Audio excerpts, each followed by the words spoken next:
Greetings to you, church family and friends. On this Thursday, I'm Joe Cooper, the pastor of Gretna United Methodist Church. And as we prepare for worship this Sunday, our scripture focus will be from the Old Testament, a passage from Exodus chapter 16, and a very familiar story to most of us, Moses, the children of Israel.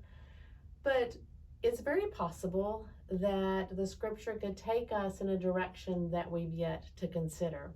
So I hope that you will join us, as I said, either in person or online or through the YouTube link that will be offered. But as we prepare for that, for whatever reason, there's a story in The Prayer of the Frog, a book by Anthony DeMello, that I want to leave with you.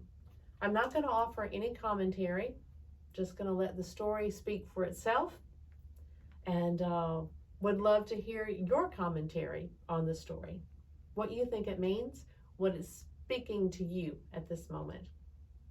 An old sailor gave up smoking when his pet parrot developed a persistent cough.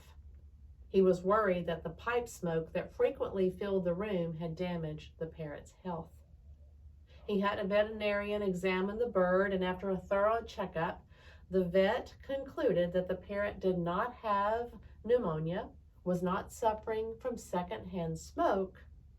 It had merely been imitating the cough of its pipe smoking master.